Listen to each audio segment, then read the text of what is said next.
Hello student, I am Suman Srivastava from IDC Institute of Technical Studies from Prayagraj, Department of Mathematics.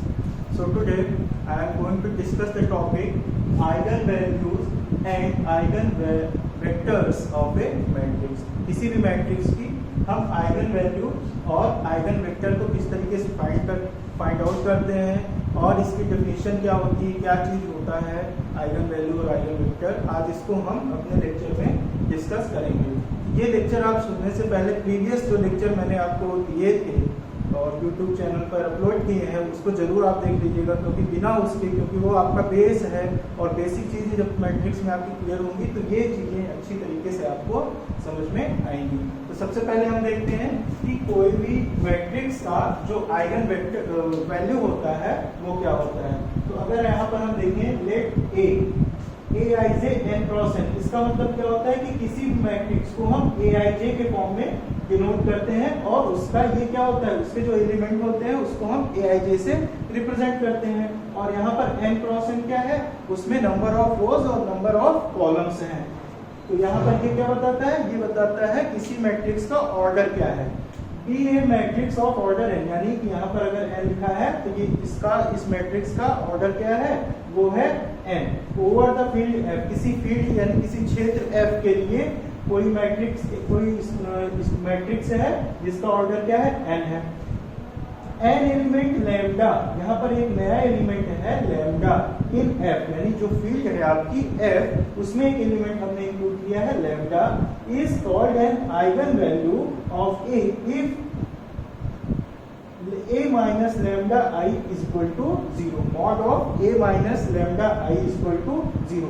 ये क्या कहलाता है, ये कहलाता है किसी भी मैट्रिक्स के लिए आइगन इक्वेशन या कैरेक्टरिस्टिक इक्वेशन। तो इस तरीके से जहां पर ये कोई मैट्रिक्स है और लैम्डा क्या है, लैम्डा एक एलिमेंट है जो कि फील्ड f से बिलोंग करता है, फील्ड f में रहता है। और यहाँ पर i क्या है, ये i क्या, ये i आपकी आइडेंटिटी मैट्रिक्स है। जैसा कि मैंने पहले आपको बताया था कि जब भी किसी मैट्रिक्स के लिए हम कोई आइडेंटिटी मैट्रिक्स कंसीडर करते हैं तो हम उसी ऑर्डर की आइडेंटिटी मैट्रिक्स यूज करते हैं जिस ऑर्डर की हमारे पास गिवन मैट्रिक्स है। तो यहाँ पर हम जो आइडेंटिटी मैट्रिक्स यूज करेंगे वो इसी n ऑर्डर की यूज करेंगे। अगर सपोज करिए कि यहाँ पर जो a है आपका वो 2 ऑर्डर का है तो हम 2 ऑर्डर की आइडेंटिटी मैट्रिक्स यूज करेंगे। अगर a आपका 3 ऑर्डर का है तो यहाँ पर हम आइडेंटिटी मैट्रिक्स 3 ऑर्डर की यूज करेंगे। तो ये आपका आइगन वैल्यू होता है। अब हम बात करते हैं आइगन वेक्टर की। तो जब तक हमें आइगन वैल्यू नहीं मिलेगी हम आइगन वेक्टर की तरफ नहीं मूव कर सकते हैं। तो सबसे पहले किसी भी मैट्रिक्स के लिए हमें आइगन वैल्यू फाइंड आउट करनी होती है। अब यहाँ पर हम बात करते हैं आइगन वेक्टर की।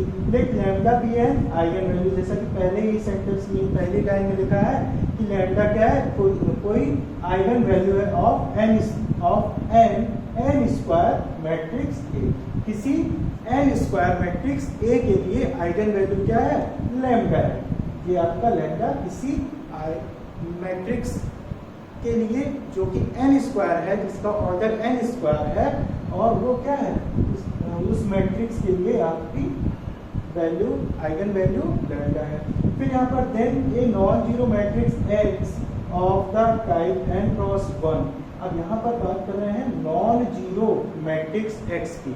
नॉन जीरो मैट्रिक्स ऐसी मैट्रिक्स जिसके सारे एलिमेंट क्या हो, जीरो ना हो, यानी कम से कम कुछ उसके एक दो एलिमेंट क्या हो, जीरो ना हो, तब वो क्या कहलाती है, तब वो नॉन जीरो मैट्रिक्स कहलाती है। Matrix X of the type n cross n, कोई भी आपके पास नॉन जीरो मैट्रिक्स X है of the type n cross n, जहां पर वो जो X मैट्रिक्स होगी वो हम कंसीडर किसके लिए करेंगे, वेरिएबल्स के लिए कंसीडर करेंगे। जितने भी हमारे पास वेरिएबल्स होंगे उसके लिए हम उसको कंसीडर करेंगे। अब यहाँ पर जो इसका ऑर्डर होगा वो किस ऑर्डर का होगा, n क्रॉस 1 का ऑर्डर होगा। यानी कि यहाँ पर इसके पास जो मैट्रिक्स बनेगी X की, उसके पास केवल वो कॉलम मैट्रिक्स बनाएगी, वो आपकी केवल कॉलम मैट्रिक्स बनाएगी। Such that ax equal to lambda x। यहाँ पर जो इसका टाइप होगा वो किस टाइप का होगा, ax equal to lambda x type का, जहाँ पर a क्या है आपकी, ये आपकी गिवन मैट्रिक्स होगी, x क्या है, x यहाँ पर मैंने आपको बताया ए नॉन जीरो मैट्रिक्स, एक क्या होगी, नॉन जीरो मैट्रिक्स होगी। और लैम्डा क्या है, लैम्डा यहाँ पर आपकी आइगन वैल्यू है किसी भी मैट्रिक्स के लिए, is called an eigen vector of A corresponding to the eigen value lambda. तब ये जो सिस्टम है आपका वो क्या कहलाएगा, आइगन वेक्टर कहलाएगा of A corresponding to the eigen value lambda, किसी मैट्रिक्स ए के लिए और जो उसकी आइगन वैल्यू लैम्डा है उसी के सापेक्ष, उसी के कोरिस्पॉन्ड में, जैसे लैम्डा की कुछ वैल्यू निकल आई, 2 या 3 वैल्यू निकली है, उसी के अकॉर्डिंग हमें आइगन वेक्टर भी फाइंड आउट होगा। यानी जो आइगन वेक्टर है वो आपका आइगन वैल्यू पर डिपेंड करता है। तो यहाँ पर एक बात और है कि the matrix A minus lambda I is called the characteristic matrix. जैसा कि मैंने आपको यहाँ पर बताया था कि जो आपकी मैट्रिक्स ए माइनस लैम्डा आई बनेगी वो क्या बनेगी, वो आपकी कैरेक्टरिस्टिक मैट्रिक्स बनेगी, या इसको हम आइगन मैट्रिक्स भी बोल सकते हैं।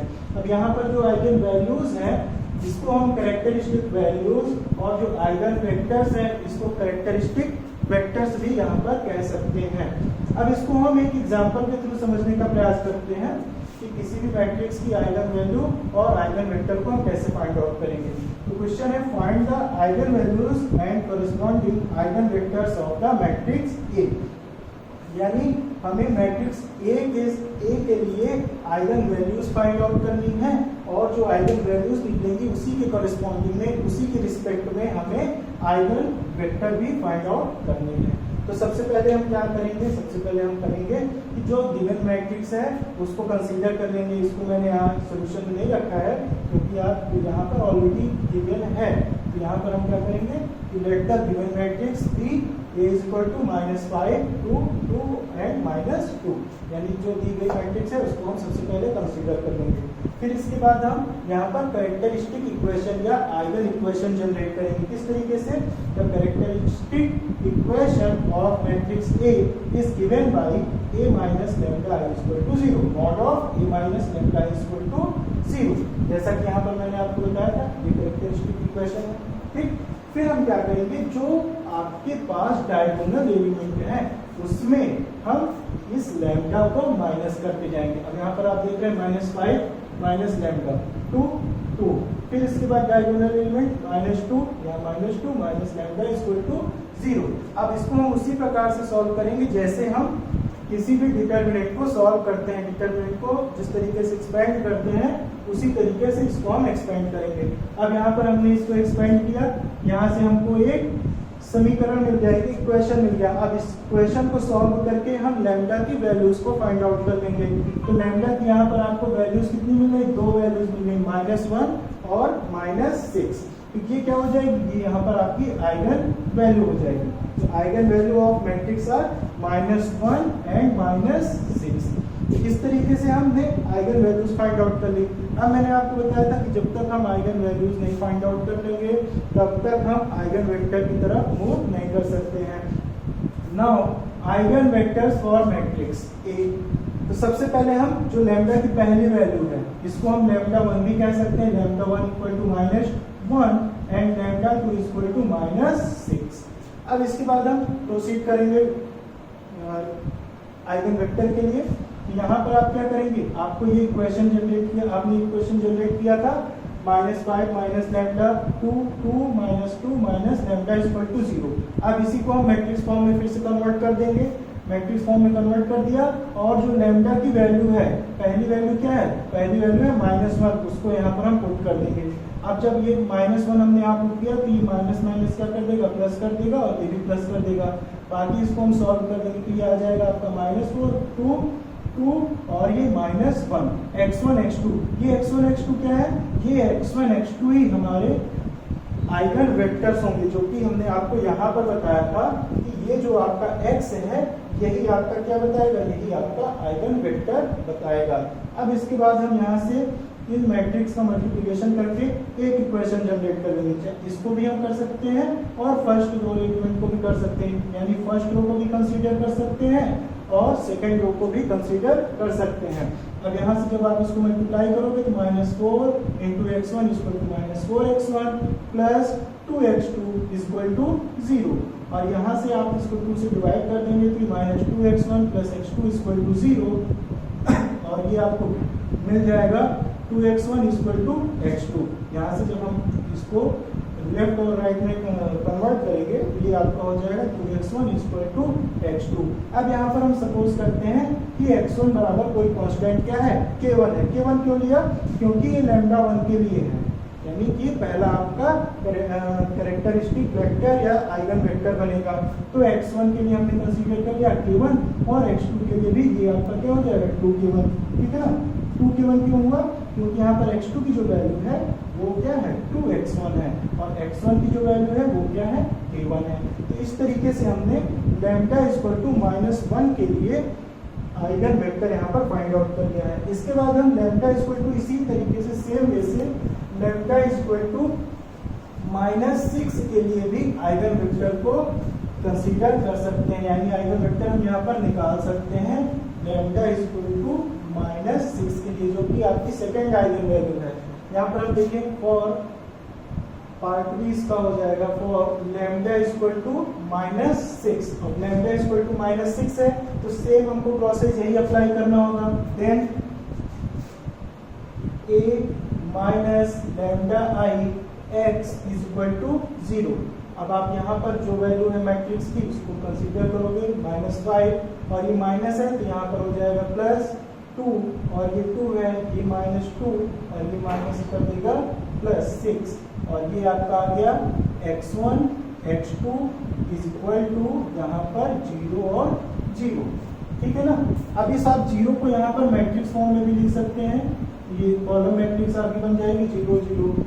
फिर यहाँ पर आप वही प्रोसेस अप्लाई करेंगे, इसको आप सॉल्व कर लेंगे तो ये आपका हो जाएगा 1, और ये 2 आया, और ये हो जाएगा 4। फिर ये आपका आएगा x1 और ये x2, यहाँ से मिल जाएगा 0 और 0।